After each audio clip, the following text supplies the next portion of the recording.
live from Aunt Betty's studio in Carson City, Nevada. From First Presbyterian Church, where we are opening the gospel to Carson City and beyond. It's the Mary and Sherri Show. Good morning. And we are still on Mary's hiatus, and so Randall is joining me again today. I'm sorry. Come back, Mary. Oh, he should not be apologizing. It's wonderful. Really wonderful. Okay, well, let's get into this. So we have a shout out today, and I want to give a shout out to all the adults who came out and either watched or played with the kids this past Sunday when we had our Fun in the Sun Water Day. It is so much fun to watch our church family come out and just enjoy the kids. Like, you can see the joy on the adults' faces watching the kids running around and doing their thing. And maybe somebody got involved in that too. I'm not going to mention names, Dan Skinkus. Oh my goodness. I got some fabulous video of that. We were actually having a little meeting in the library. Yes. And we opened the blinds so we could kind of peek. It didn't interrupt the meeting at all. However, it was so cool watching those kids have fun. And you have to kind of think back when you're there. Yeah, exactly. And I'm sure no one hit you with a water balloon. Oh, yeah. I went home soaked. I did not have a piece of clothing that was dry. But it was what a great way to stay cool on a hot day. And so we're going to do one more of those on the first Sunday of September, and we're going to call that it for the year. And this has been such a hit. We're thinking that next year, from June through September, the first Sunday, we'll get that set up. That's a great idea. And just have fun, really you know. And I did ask people to buy some of those buncho balloons that I've been telling people, buy those buncho balloons. Really, they're on clearance now, and so if you just happen to be shopping and you see them and you want to pick up a pack, we'd really appreciate it, because they're one use, and we're really good about picking up after ourselves. So that's, we make the kids go around and pick up all little bits of balloon, but you know, the kids will never tire of those. So I wouldn't. No. You know, there's still something eats at you to maybe get out there and with Dan and right? throw a few balloons. I think we should do an adult day of it. That'd be a load of fun. At any rate, let's go ahead and move on to some more fun with kids. Okay, the Mountain Movers. Yeah. They have their pizza night coming up on Tuesday at 6 p.m. So that's always a lot of fun for those guys and gals. And I actually attended one of those to take a few pictures, and it really was pretty neat. Oh yeah. It just feels good in there that they were just doing different activities, and of course, the pizza. The pizza. And they're getting very close to having their room all together, painted. It's just the neatest thing. So we're excited to be able to show you that when it's all done.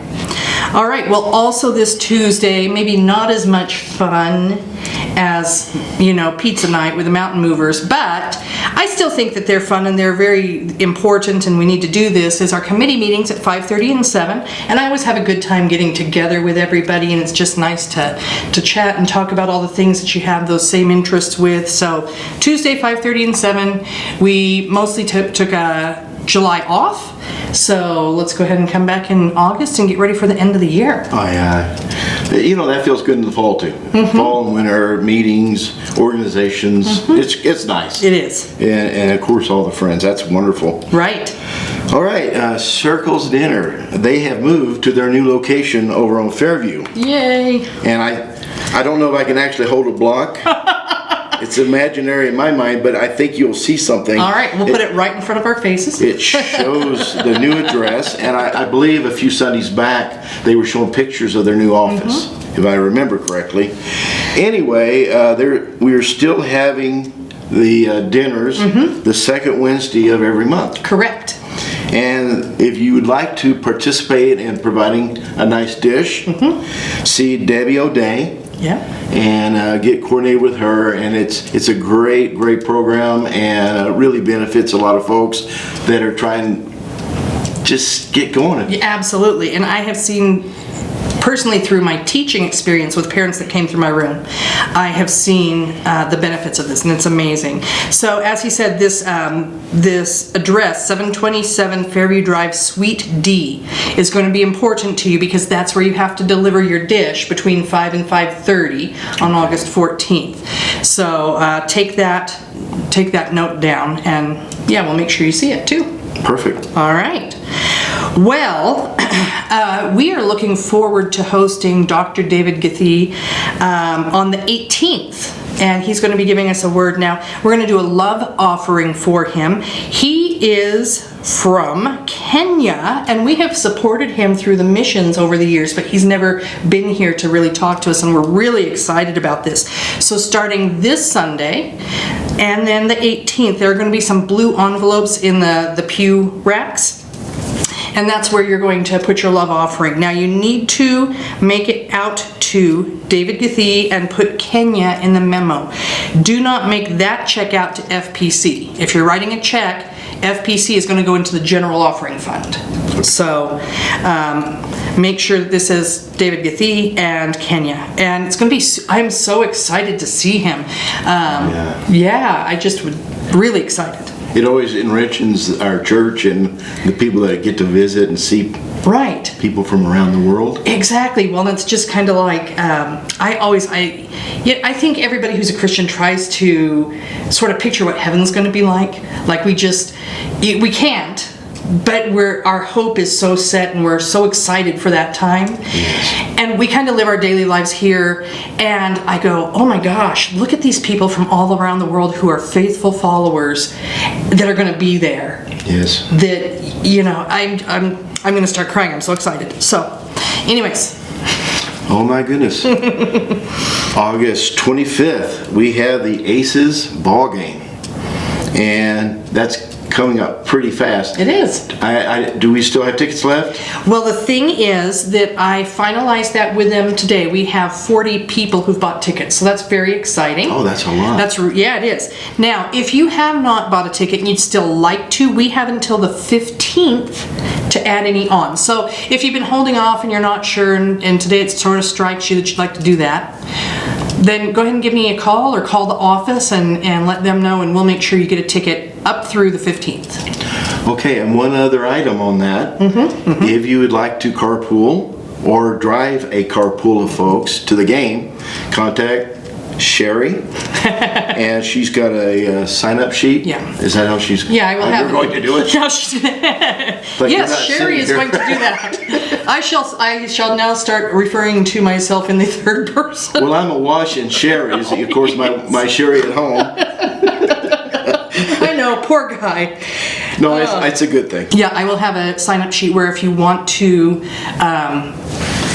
drive a carpool or ride in one, I will have that for you. That'd be great. Okay. Oh, it's still me. Yay! All right.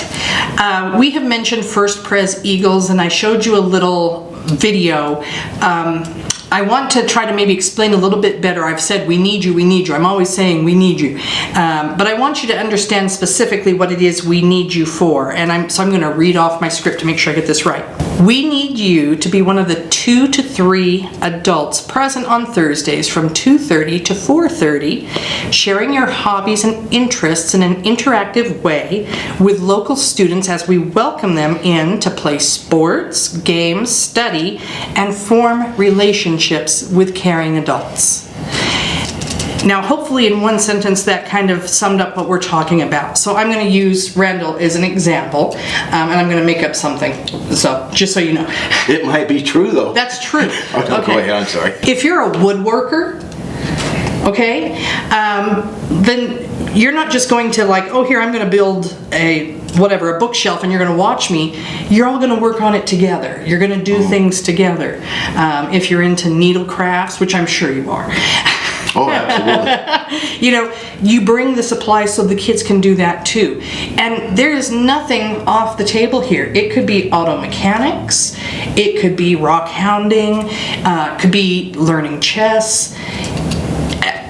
You all have better ideas than I can even come up with right now. So maybe fly fishing, tying knots. You know, yes, and it's so funny because I'm working on something else for this, and that was one of the things that came to my mind. Absolutely, because we obviously can't go fishing here.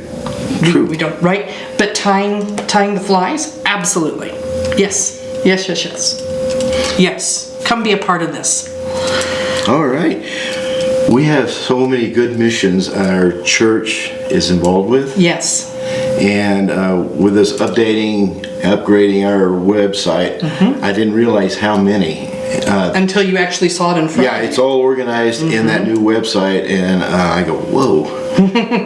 Anyway, this week we want to pray for a couple of groups, the Ethiopian Magi Development Coalition, and I suppose the leader is Caroline Kurtz. I want to make sure I got it right. And so we want to pray for those folks. I'm sure they're doing some wonderful work. Right. And maybe not ideal conditions. No, and Caroline was supposed to visit us right as the pandemic hit, and so unfortunately we missed out on her. But we've still held her in our prayers, and let's continue to do that. And who else are we going to pray for? Life choices. Yeah, they're doing a really good work. Coming up in September, I like to think ahead, and I mentioned this. We're having our Autumn Alliteration Adventure on September 14th. That's Saturday, September 14th. And along with that comes the Casserole Cook-Off. You're not going to be here. Now, the only thing that means, I am really bummed you're not going to be here. Oh, I am you too. were very involved in this. But somebody else has a chance to win the casserole contest. No, you know what? Susie is... She's so good. Oh, man. To beat her in anything in those Right. kind of... It's just hard to do. She's an excellent cook. So. We have some really great cooks here, but at any rate, but we have the Casserole Cook-Off, we have the Film Festival, and the Song Soiree. And I want to talk about the Song Soiree for just a moment here, because I want to 70s theme this. Okay, so again, bonus points if you can dress in 70s clothes. Do you remember a favorite worship song that you sang in the 70s? Let's see. I believe this song was named Pass It On. Yes. And it only takes a spark. To get a fire going? Yeah, and I used to play that back when I was a teenager at church. Okay. And of course I had the long sideburns and the long hair. Nice. So I've changed a little, just a little. And I think I had 0 body fat. Oh, sure. Yeah, as teen boys do. So I can picture you with a guitar in hand, sideburns, long hair. Yeah. It only takes a spark. Yeah. Awesome. That was really a pretty song, though. It really, yes. You really get your heart into it. But do you have one that you... So there are so many, and that is one of them. The one I remember, I went to church growing up out at the base chapel, NES Fallon Chapel, and we had about, I don't know, between 3 and 5 of us girls around the same age. So we had a girls' choir, and the one I remember the most is I've got the joy, joy, joy, joy down in my heart. And there were hand things to it. And I remember it had to have been our choir master who we did, I've got the joy, joy, joy, joy down in my heart. But then we also did down in my soul. Oh, yes, yeah. But when we did soul, we said, down in my soul, I've got the joy, joy, joy, joy down in my soul. And we go, where? Down in my soul. And we'd slap the bottom of our foot, like the sole of your foot, today.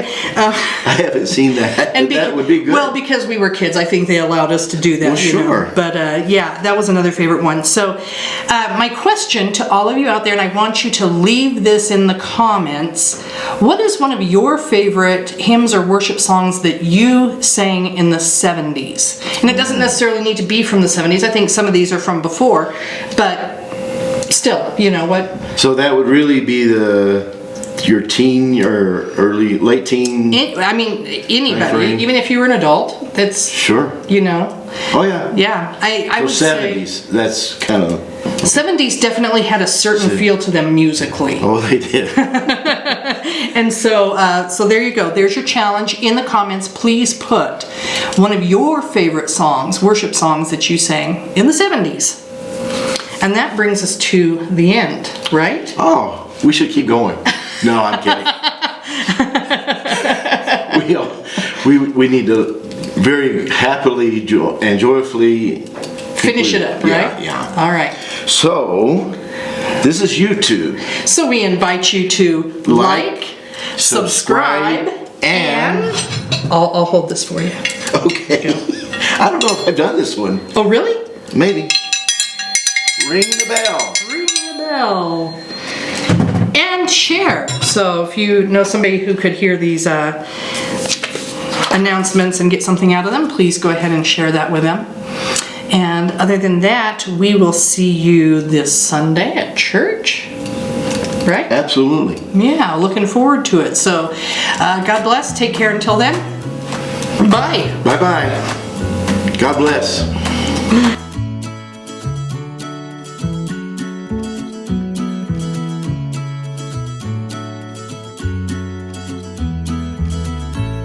All right, you got the mic on? Why would I want to do that? I'm the queen of just plugging things in and not turning them on. And you're up. Oh, okay. Like that my head's not here today. Another blooper. Live here in Carson City, Nevada at the First Presbyterian Church. No. Well, now as an aside, I have to tell you the first time that I saw your wife's name written was at the fellowship time after church, and they had a little whiteboard that said thank you to, and it said Sherri, I think it said Sherri G, and it was spelled just like me, and I'm like, was I supposed to bring something? I didn't bring anything. Oh my goodness. Oh my goodness. Of course, it was your Sherri who's Sherri G. Oh yeah. So let's say that Randall is an expert in earwax sculpturing. Okay. Okay? He's going to bring that to Thursdays at 2:30 to 4:30, and not just show kids and lecture about it, but actually having them do the same thing. Oh. And that was kind of gross. I want to do that again. Oh Okay. no. Could that be? Blooper? Oh no. No? Yeah, I'm kidding. Yes, of course. I'll ask Stuart if he would think that would be. Blooper! All right. I wonder what this. I have to look up the sign language for bloopers. That'd be funny. Oh no. It might be like this.